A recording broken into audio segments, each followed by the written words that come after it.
So, what happened in this house still haunts Japan. I'm guessing that this video is just going to be like a grudge type video, haunted house video. I love scary stories. I'm hoping it's real. Archive image from the Miyazawa family residence. This is going to be interesting. I'm ready for this. So, let's do it, chat. I'm ready. Look at this house. This is a nice house. Until December 30th of the year 2000, it was an ordinary family home in Tokyo. Tokyo? What happened there that night, though, would be so disturbing it would result in one of the largest investigations in Japanese history. Okay. Here's what's even stranger, though. What happened immediately following the disturbing events that night would be almost weirder than the events themselves. And it would result in an insane amount of evidence being left behind. Okay. Yet, despite all of this, to this day, the case is no closer to being solved. The Setagaya family murder. That horrifying story, and as always, viewer discretion is strongly advised. Chat, you heard it here. You heard it here first. You heard it here first. Viewer discretion. If you don't like gory stuff, if you're too squeamish over details, this might not be for you. But if all of you are absolute sickos like me and you appreciate a good, dark, dirty murder story, welcome. Oh, God. Right, let's do it.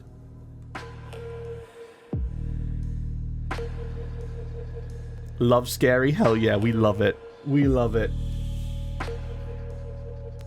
Might be a good time to react to some ghost content as well. In December of the year 2000, the Miyazawa family West Tokyo, yeah. Semi-detached house next to Soshigaya Park in a quiet, family-friendly neighborhood of Setagaya, Tokyo. Nice. This is just west of the Tokyo city center, and the family had lived there since 1991. The house was built in a suburban style, and so it had typical Japanese features like tatami mats, wood flooring, and built. Side note, chat. Listen, since living here, before I came here, I thought, oh, tatami. I love tatami. Tatami is so good. After living here, I hate tatami. I hate tatami. Tatami is so fragile. I don't like tatami. See, the problem is, right, imagine you've got like a nice tatami floor and you accidentally spill like a tea or coffee on it. That stain is never coming out. The only way to fix it is to remove that piece of tatami and get a new piece of tatami. And tatami is expensive. Like, you have no idea how expensive that stuff is. I hate tatami with a passion because of just how pricey it is. And closets. It was a 4-level residence with a ground floor, a mezzanine level, a second floor. Very high maintenance floor covering. Yes. The back was facing the park and the front faced a quiet residential street. Nice. With no basement for storage, the total living space was compact and a single internal staircase connected all levels except the attic. It was basically a practical, space-saving design for a family of 4, but the family felt a bit cramped. Okay. They had actually recently discussed moving, but so far there were no actual plans. On the ground floor was a garage and the main entrance, which led to an open-plan area including a small dining space and 44-year-old Mikio's study where the family computer was. Nice.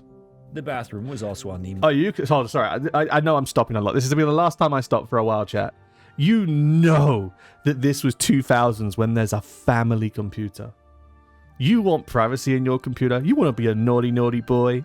You want to download your music from LimeWire. Yeah, you ain't doing that in the year 2000 because that's the family computer. Everyone knows your business. Having a different Windows profile ain't going to do nothing for you. Good luck. And then when dad gets a call on the phone, get ready for some static. You'll be listening to music and then all of a sudden it'll just start going and then your dad's phone will start ringing. Brother, 2000s was a different era. Mezzanine level and had a window, which was often left open overlooking the park. Right next to the bathroom was where 6-year-old Ray slept on the lower part of a bunk bed in a play area shared by his 8-year-old sister Nina. Cool. Above that was the second floor, which had a kitchen, a living room with a bay window, and a balcony. Then, accessed by a pull-down ladder from this floor was the attic, which was mainly I hate attics. Attics are creepy, man. I don't like them. It had a low ceiling at about 170 centimeters, or about 5'6", and standing upright was difficult for an adult. Yeah. It also had a few small windows, and with a TV in there, it made it a cozy area for relaxing too. Nina actually frequently shared the bed with her mother in the attic, especially when Ray had already gone to bed downstairs and Mikio stayed up late. I suppose attics aren't creepy if you've converted them into a room. Like, if there's just storage up there, nah. Listen, spiders, anything can get in there. Don't vibe with it. I'm a believer of the ghosts. the ghosts that they're claiming, that's theirs. Give up. The attic is theirs. Listen, that's your 5-second, have a look, have a peek, grab what you need and get out. That's their territory. But if you've converted it to a room, I guess it's not that creepy, maybe? Mikio worked in an office for a trading company and handled some business at home via a password. Right, I like Mikio already. Look, brother's got taste. You see that? That's a B-20... Oh my god, the War Thunder addiction is deep. It's kicking in. That's a B-25 American bomber. Let me go. Mikio, you're one of us, son. You're one of us. Protected email account on the family computer. His wife, 41-year-old Yasuka, was a homemaker, and the children went to local elementary schools and took part in typical childhood activities. Yasuko's mother, Haruko, also lived in the adjacent house next door and had close daily contact with the family. All in all, it was a pretty standard life for a young Japanese family. Stay there, but they should pay part of it. The evening of December 30th began as a normal evening for the family. Oh, wow. After returning home from shopping, they prepared and ate a simple dinner of noodles, rice, chicken, and vegetables. Easy. Not Around what I'd 9:30 have the day PM, before Nina New visited Year's. her grandmother next door to watch TV and then returned home a little while later.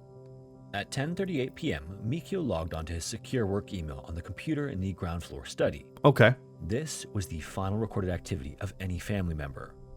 The house then quieted down as the night settled in. The front door was locked, but as on so many nights before, the window in the bathroom, which again was facing the park, had been left open. This park, where kids were playing every day, was nicknamed the Choo Choo Train Park. Why would you leave it Sometime around 11 open? PM, someone came out of the darkness of the park.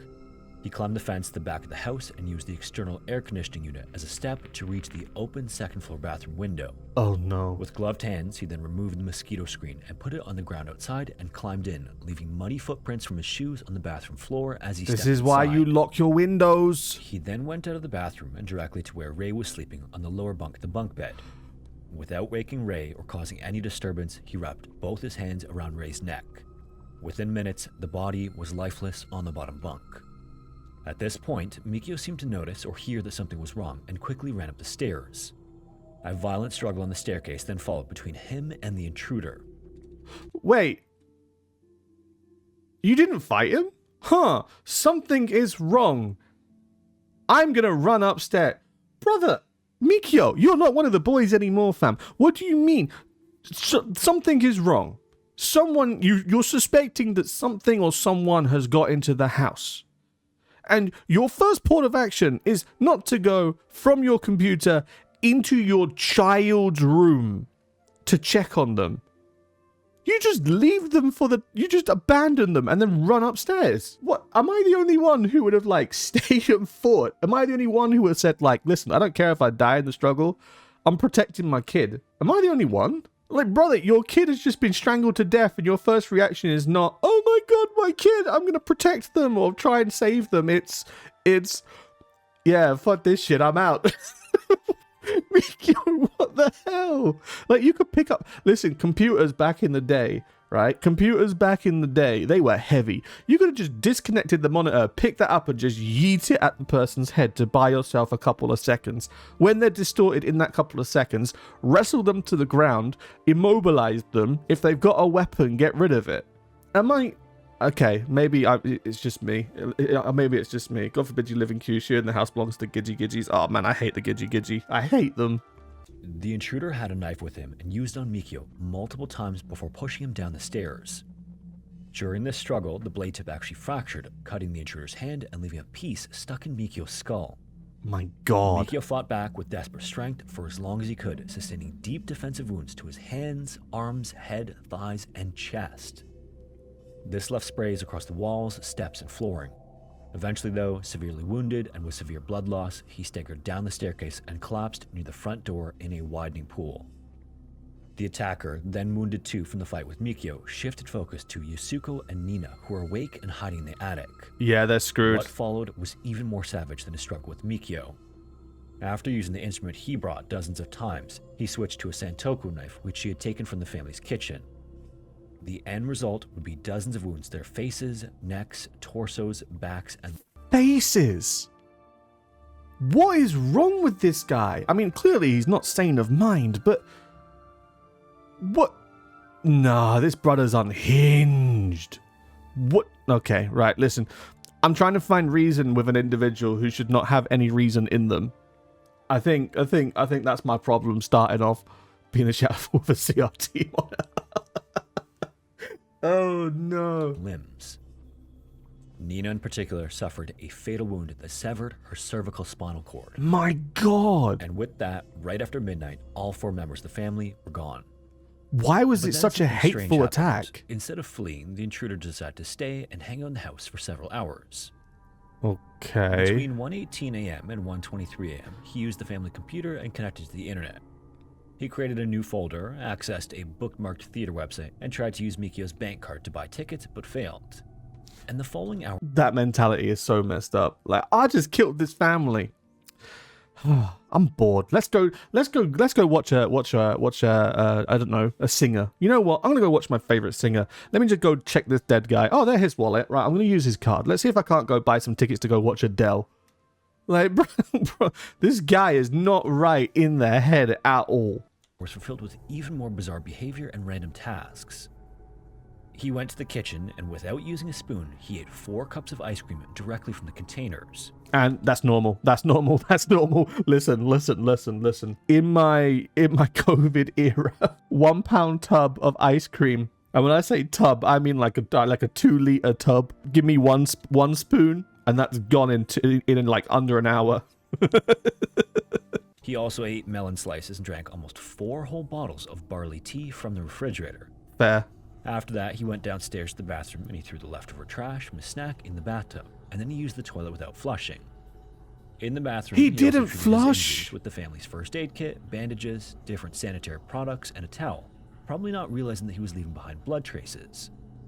Drawers throughout the house were then ransacked, including papers, diaries, bills, and personal items like wallets. Okay. House keys were scattered everywhere, dumped in the bathtub, and thrown in the toilet.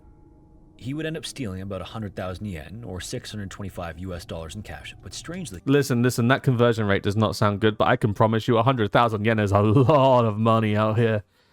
My guy walked away with a lot of money. That's like 2 months worth of rent out here. That's crazy. If he bought Adele tickets and leave a whole meaning to the song Rolling in the Deep. Oh, God. Like, I don't know, this guy just reminds me of like a Fent zombie. Like, he's doing all this manic stuff, he's dehydrated, and there's no rhyme or reason to whatever brother is doing. It's the cyberpunk dystopia. Yeah, ain't that the truth, man? he left all other valuables. After resting a while on the living room sofa, he put his own personal items neatly onto it, including Okay. a sweatshirt, a jacket, gloves, a hat, a scarf, a hip bag, and 2 handkerchiefs. Then in the early morning of December 31st, the intruder finally decided to leave the house, but he left without bringing his stuff with him. Either way, though, the house then fell silent again, with the bathroom Wait. window still- Wait. Hold on. I think I'm really confused. I'm really confused. So he breaks into the house. Okay, he breaks into the house. He kills the kid, kills the dad, goes up to the attic, and just absolutely goes full on London. You know, listen. Was it Kate Moss from the good old like makeup advert? Get the London look. He gave them the new London look, right? And then he raided everyone, tried to buy tickets from the computer to go and watch a show. He took all the money, but then he just said he left everything. So he got 100,000 yen worth of cash, and then just didn't bother taking it. This guy was just in it for the love of the game. Like, there's no rhyme or reason. Either that, or my guy was high as a kite. It's either that, or it's revenge. The girl with the tooth gap? Yeah, that's the one. open and the front door still locked from the inside. The bodies were discovered sometime around 10:40 a.m. on New Year's Eve. New Year's Eve is Yusuko's mother, mad. Haruko, who again lived next door, was the person who found them. She was worried after she couldn't reach the family by phone or get a response at the door, so she entered the house and discovered the bodies. Oh, that's so messed up. Oh, I've just realized that. That's so messed up. Just clock that, right? Clock that, okay? It's... Oh, that's so messed up. Okay, Aries, no worries, man. All the best. Good luck with the pet. Good luck with Cheddar. That's so messed up. That's so messed up. Like, Grandma is minding her own business. She's probably asleep by 9:30 because she's old. She's worried about her family. She goes and checks next door, and she finds her husband, her son or her daughter, the in-law, and her grandkids all murdered. One day before Christmas. Oh, sorry, 1 day before New Year's. That's mad. Found Mikio first at the bottom of the stairs near the front door. Then in shock, she went upstairs to the mezzanine level and found Rei's body still in the bunk bed. Yasuko and Nina were then found on the second floor, near the foot of the attic ladder. They had died huddled together with their backs touching, in a posture suggesting they had desperately tried to protect each other. Haruko then called the police at 10:58 a.m. and they came quickly. The scene they discovered was shocking even to veteran officers, with the contrast between the extreme brutality and the bizarre findings. This is so messed up. Corpses, uneaten food remnants, an unflushed toilet, a computer still left on, and a mess everywhere except for some personal items tidily and neatly placed on the sofa. The chief of the police station, who led the investigation, thought it looked like the victims had been dispatched almost for fun, and the attacks were described by investigators as excessively evil. Yeah, it's just hate, just full-on hatred. The forensic reconstruction also made it clear this was not a usual crime. It was obvious the intruder had come in through the window, and the front door showed no signs of forced entry and had been locked from inside when Haruko showed up.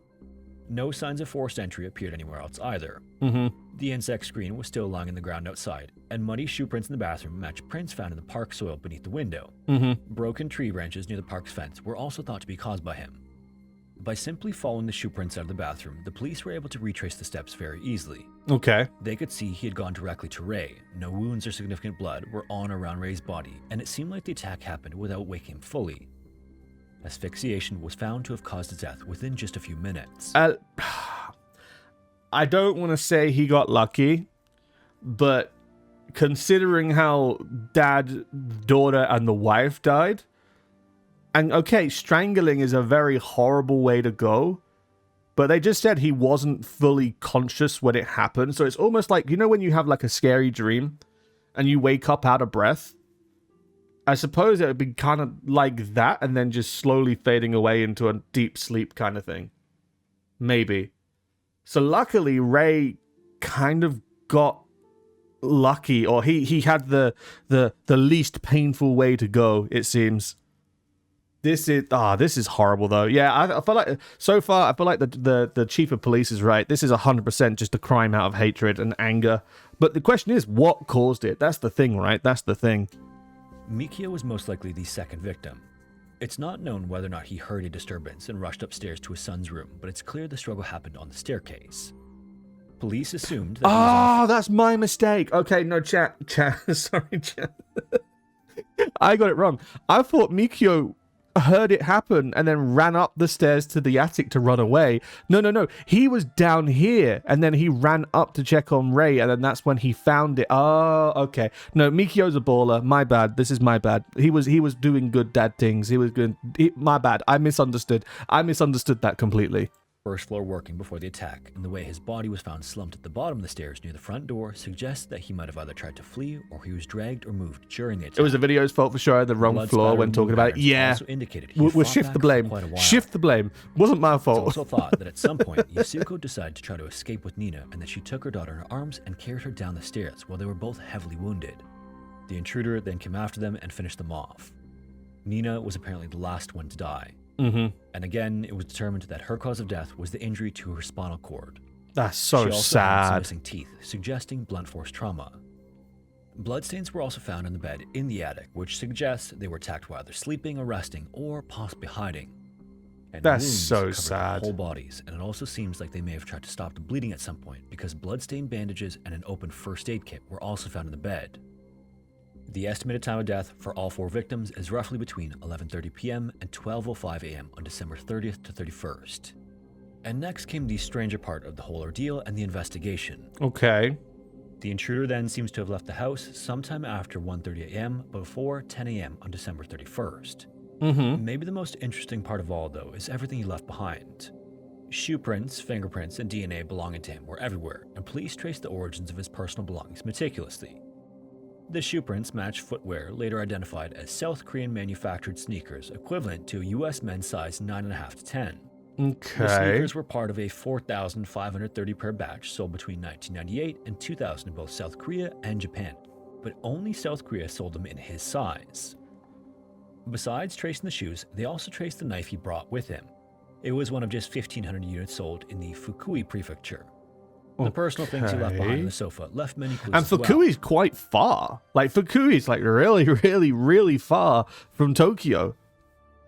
So, okay. I'm not going to say my piece. I'm going to wait. I'm going to wait for more info. His pale gray sweatshirt was one of only 130 made. Bro had baby feet. Between August and December of 2000, and only 10 of them had been sold in Tokyo. Dude was suffering from small man syndrome. Size large was also available in stores in September of 2000.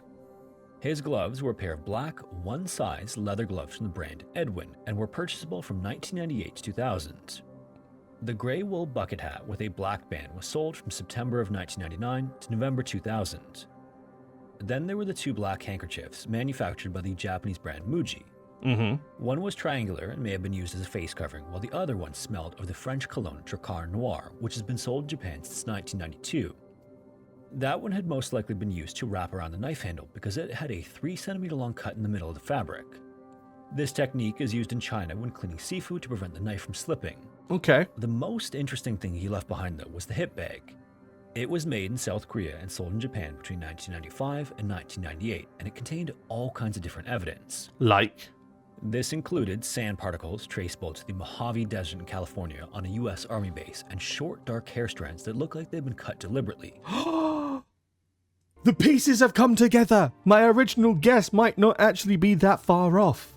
Maybe it was an American Marine, okay, who had some bad blood, like bad business blood or something with Mikio, and they had previously met when he was in Japan or something, and maybe he did some time in South Korea at the base, and that's where he got all the South Korean goods, and then he was transitioned back to the base in California, which is where he got the Mojave particles in his bag, and then he had some time off, and then he went back to Japan to go and try and get revenge on Mikio, because maybe Mikio did him dirty in a deal or something. I feel like I'm really far off, but I'm pulling at things. I'm pulling at things. We're gonna have to do something. Let's see if I'm right. Place your guesses in the chat. The bag also contained microspheres common in skateboard grip tape and oil residues matching the Drakkar Noir cologne. Other contents included sand from Japan's Mayura Peninsula, pollen from South thank you so much for the follow, Wiener. And soil. I like your wiener. Seoul, South Korea. The different sands, pollen, soil, and skateboard-related particles suggest that he might have traveled a lot, possibly linking to skate culture, the U.S. military, and Korean-Japanese travel. Exactly, it's all connected. And although it was obvious he had left all the stuff behind deliberately on the sofa, the question was why. During the investigation as well, over 12,500 items were collected and cataloged. My According God. to the police chief, the intruder's DNA was everywhere, and in all of his years Possibly as an officer, Marines are usually stationed in Okinawa. Then maybe it's, I don't know, I know, maybe it's Air Force then, or Navy. I don't know. Who's in what's the place called? Yosaku or something like that? The place near Tokyo in Yokohama Prefecture. Maybe there's a link there, because remember, this happened in Tokyo. So Yokohama's not far off. Pretty interesting. It's so good. I know it's pretty damn good, right? I didn't really expect it to be this deep. Now I understand why there was a warning at the beginning. Never seen a case with more evidence than this one. DNA was extracted from blood, sweat on the abandoned sweatshirt, saliva on food remnants, the hair strands in the hip bag, and feces from the unflushed toilet. Ugh, gross. Type A blood, which wasn't matching any of the victims, was also collected from more than 10 places in the house. Taken all together, the profile would end up identifying a male between 15 and 35 years old, later narrowed to 15 to 22. He was also approximately 170 centimeters, or 5 feet 6 inches tall, with a slender build and black... Brother!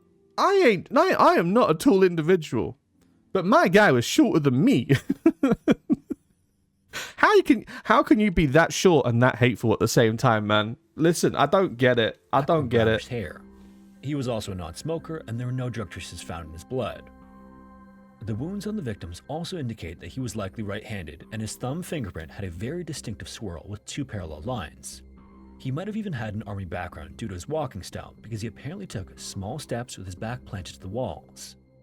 DNA on the paternal side indicated an East Asian origin, such as Japanese, Korean, or Chinese. Okay. The maternal lineage pointed at first to southern European roots near the Mediterranean or Adriatic regions, but was later changed to the Caucasus region, causing Interpol to have to get involved in the case.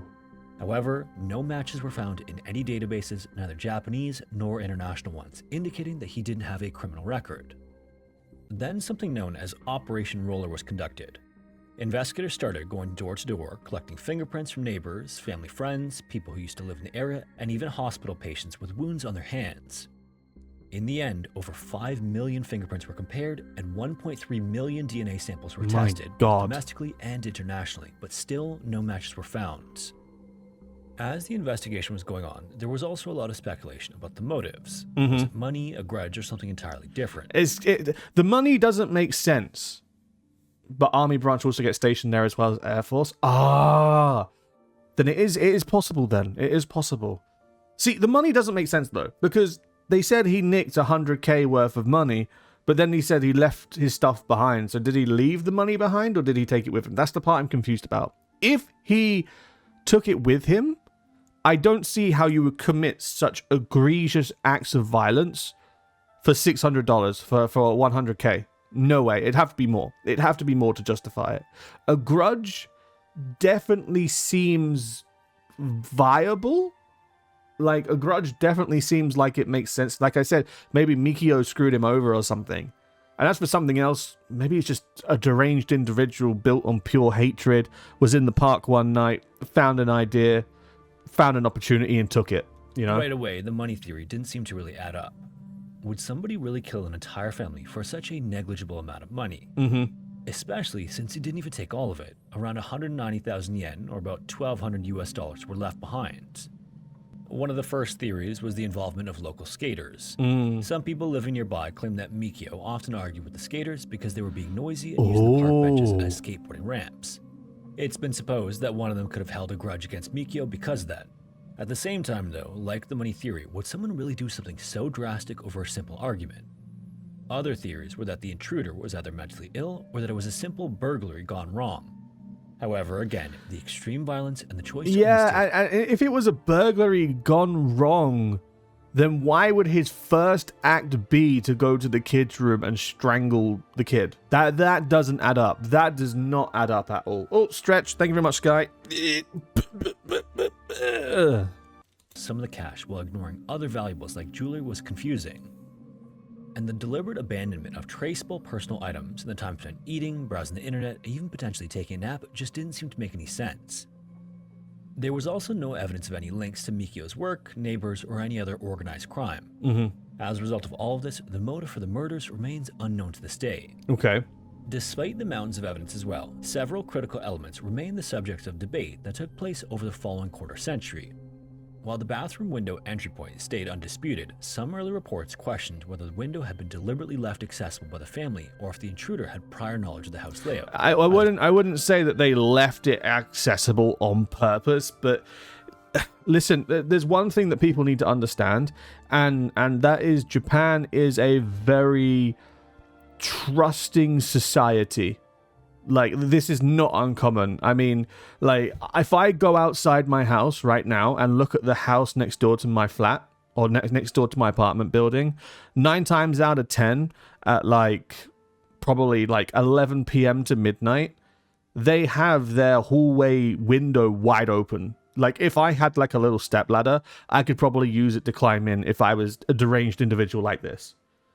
But people don't care about it because they're like, oh, this is Japan. It's safe. We have weirdos who steal underwear, sure, but no one's going to come in and kill my family. You know, it's a very trusting society to where it is very uncommon. So I don't see how this would be deliberate, like how they would have, someone in the family would have planned it. If they did, it's very, very rare. Very, very rare. Guy was extremely sloppy. Yeah, it's probably first time. Exactly. Help me, step ladder. I'm stuck. No. Lord, behave. From scouting or being an acquaintance. The exact duration of the intruder's lingering has also been the subject of much discussion. It's officially been estimated between 2 and 10 hours. But then it can't be regret. Computer activity between 1:18 and 1:23 am seems to suggest that he wasn't there very long. Although the condition of the blood, the state of the food remnants, and the possibility that he also took a nap on the sofa suggested that he might have Took a nap. Took a nap. Guy broke into this family's house, right? Shanked them all, put them out of their misery, committed an egregious act to 4 individuals, then immediately comes downstairs, goes on the computer, tries to book some tickets to go and see his favorite singer, doesn't work out. Then goes and steals the money and then decides, I don't want the money. Then takes a massive dump and doesn't flush the toilet. Then he just eats some snacks or something. And then he takes a nap before leaving. Brother, what? He did not linger because he was having doubts or worries or he was having guilt. He just did not care. This person just does not care. stayed until nearly dawn. Some investigators argued for a shorter window of 2 to 4 hours, while others maintained that the longer span better explained the casual ransacking and unhurried wound treatment. Taking a nap after killing is wild. I know. Destroying things and leaving his own personal belongings could have been part of an elaborate plan to confuse the police and throw them off his tracks. Another common suggestion is that he was in some way linked to the US military and left soon afterwards on a military flight. That theory could support links to shoes from South Korea, which has numerous US military facilities. That's what I was thinking. Found only in California. Yokota Air Base, Yokohama, DNA suggesting European or Caucasus ancestry hinted at a mixed heritage, maybe a Japanese Korean individual raised partly abroad. But at the same time, others have pointed out that distant ancestral markers didn't rule out a fully domestic perpetrator. The perfume scent on the handkerchief also inspired profiles of an appearance-conscious man, and the limited sweatshirt production allowed extensive buyer tracing. In fact, the 12 sweatshirt buyers were identified and located, but all 12 were actually cleared of any suspicion. Then there's also the computer activity. The 1:18 to 1:23 a.m. internet session led some to theorize an attempt at misdirection or an attempted escape plan or alibi construction. Others interpreted the action as random curiosity. He might have been looking for family information or simply passing the time. Either of these possibilities, though, make the entire thing even stranger. It would take someone either incredibly calculating to use it as misdirection, or maybe even more disturbing, someone so callous to what they'd just done that they could just browse the internet so seemingly normally. Another confusing thing about the case is the intruder's point of entry. Did he really come in through the small bathroom window? The police did have some doubts about this because the state of his clothes was pristine, the jacket and hip bag had no signs of wear, and no traces of fiber from the items were left on the window. However, the only other possible way in was the front door, and that door was locked. There were also some alleged witnesses contacting the police afterwards, although to be clear, these are a bit murkier in terms of reporting. The first was a woman driving through the neighborhood who reported seeing a man with blood in the back of his left hand near her car in the early morning. Blood smeared on the back seat of a taxi is also sometimes reported to have been from the intruder, and there was even an incident with a man seeking hospital treatment from a severe knife wound 2 to 3 hours away the next day.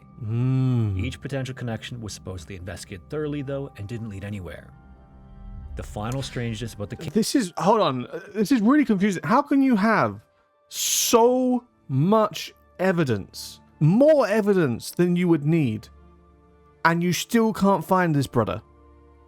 Like, is that the way you get away with crime? Like, do you just give them so much evidence that it overwhelms them and contradicts everything? Is that the tactic? Instead of trying to hide everything, just give them everything and more? Is that the meta? Oh my god, it's the meta. Is that the meta to murder? Oh my god. Case occurred exactly 100 days after the murders. A small Buddhist statue inscribed with what appeared to be the number 6 was discovered near the Sangawa River close to the house.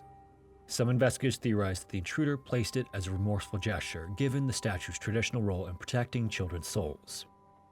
Others dismissed it as an unrelated coincidence, as no DNA or fingerprints linked it to the scene. And it doesn't have to be the murderer who did that. It could have been the grandmother, because remember, grandma's still alive in this whole thing. Grandma is still the one, and I'm pretty sure it's not grandma. Look. We can. Let me hover real quick. Let me see if I can find a family picture.